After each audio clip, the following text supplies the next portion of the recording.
Situated in the middle of the Mediterranean Sea is the beautiful country of Italy with its rich culture and history.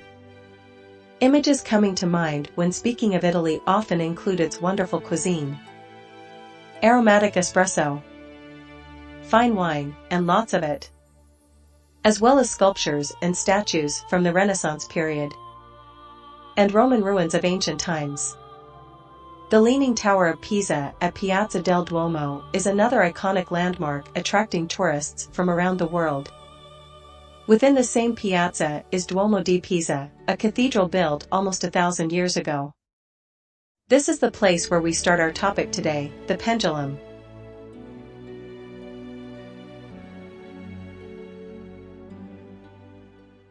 Galileo Galilei, 1564–1642, or simply Galileo, was an Italian astronomer, mathematician, philosopher, physicist, engineer, and inventor. Among his many discoveries and inventions were the thermoscope, a forerunner of the modern-day thermometer, various military compasses, refined refracting telescopes for celestial observation, and his championing for heliocentrism with Earth and planets revolving around the Sun, which led to the controversy with the Church's biblical belief at the time in geocentric view during the Roman Inquisition.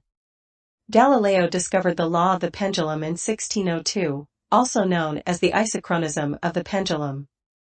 People believe that Galileo discovered the law of the pendulum by observing the swings of the chandelier in the Duomo di Pisa, or the Cathedral of Pisa, using his heartbeat as a timer. Galileo claimed that pendulums are isochronous, from Greek roots isol and chronos, meaning literally in the same time. According to Galileo, the period of a pendulum is constant, independent of its swinging amplitude. Based on the isochronous belief of pendulum, Galileo conceived of a pendulum clock in late 1630s to early 1640s, and produced schematic drawing of the concept, but never went on to complete such a pendulum clock. Not till more than a decade later, in 1656, Christian Huygens invented the pendulum clock, which became the most precise timekeeping device for the following almost 300 years, until the first quartz clock demonstrated in 1927 and became more popular and later commercialized between the 1930s and the 1960s. The early pendulum clocks, when first introduced, used a verge escapement that had a large pendulum swing of 80 degrees or greater. Huygens showed in 1673 that wide swings of pendulum increased the clock inaccuracy, and only the small swings of a few degrees are isochronous. This discovery motivated the invention of the anchor escapement, which used a small pendulum swing of about 5 degrees. Let's now take a closer look at the basics of pendulum and the discrepancy between Galileo and Huygens.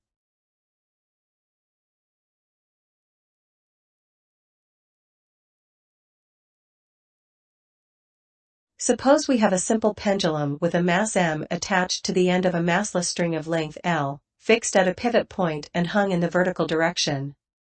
We would like to solve for the resonant frequency of this harmonic oscillator or pendulum.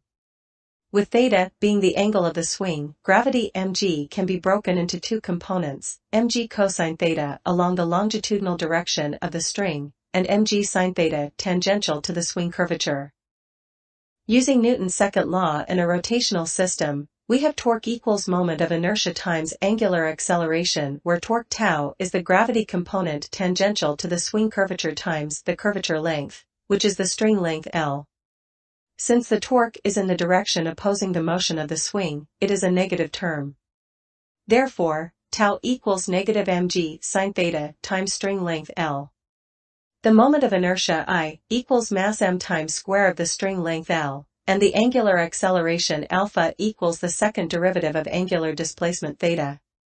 We can then rearrange the pendulum governing equation as the second derivative of theta plus g over L times sine theta equals 0.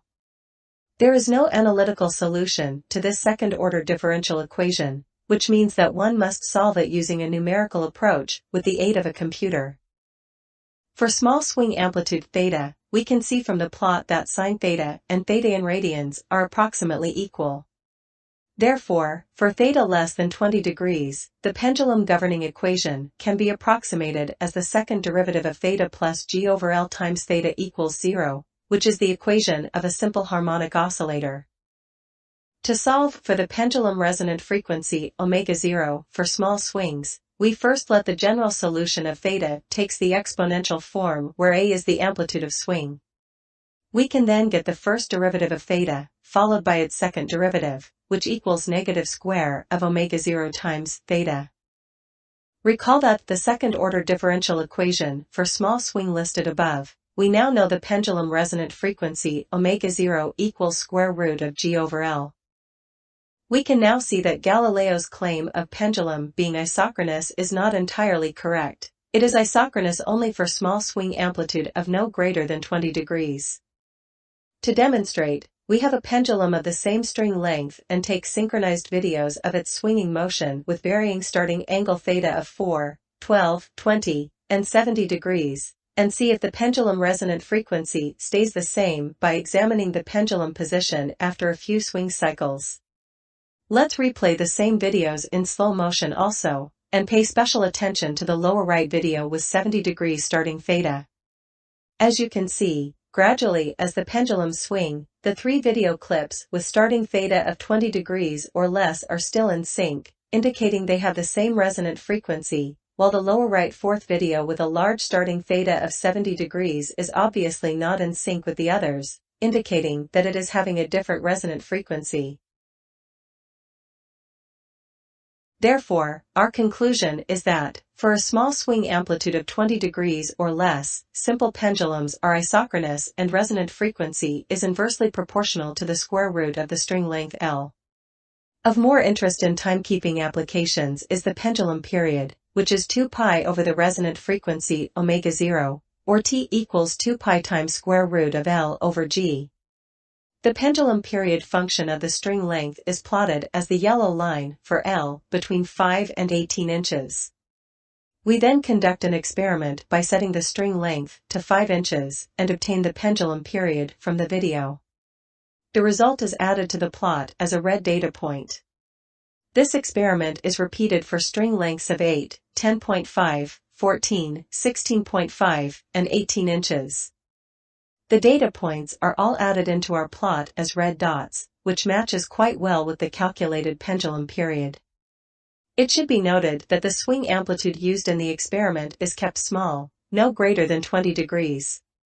To further demonstrate the relationship between omega-0 and string length L, we place a peg, d distance, vertically below the string's pivot point.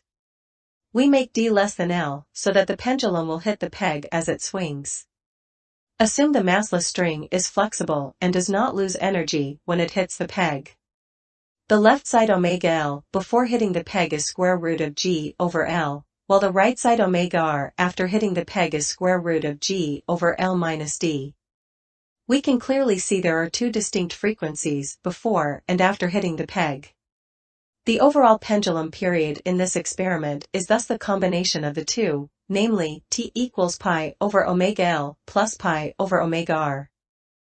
Let's take this pegged pendulum experiment one step further. In this problem, we release the mass m around the horizontal level of the pivot point. In other words, the starting theta is 90 degrees. We have the peg set in a fixed position, 10 units from the pivot point.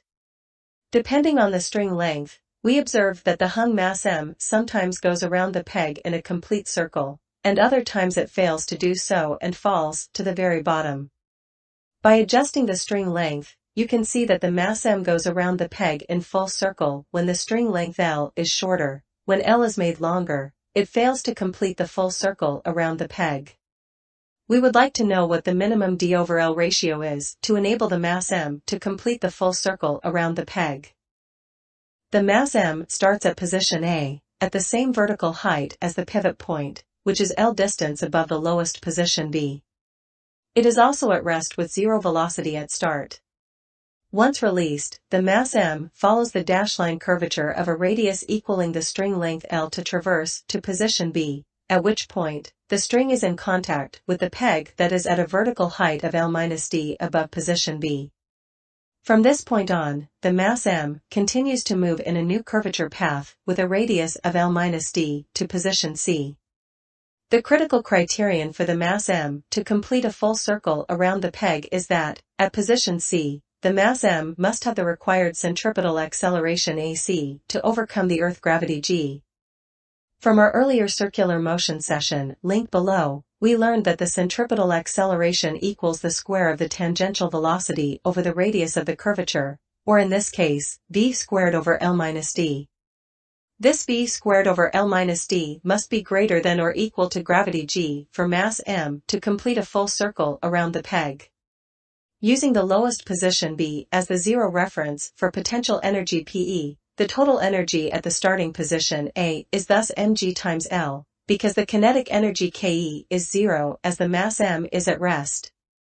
The Pe at position C is mg times the vertical distance between C and B, which is twice the radius of curvature, or 2 times L minus d. The Ke at C is 1/2 of m times v squared. With the law of conservation of energy, we know that the total energy at position A must equal that at position C because there is no net work done to this system. Therefore, with centripetal acceleration AC greater than or equal to gravity g, mgL must be greater than or equal to 2mg times L minus d plus 1/2 of mg times L minus d. mg can be cancelled from both sides of the equation. We then have a relationship between L and d established. After rearranging it a little, the final result is the d over L ratio must be greater than or equal to 3/5 for the mass m to complete a full circle around the peg. This result is also confirmed in our experiments. That's all for today. Thank you for watching the video.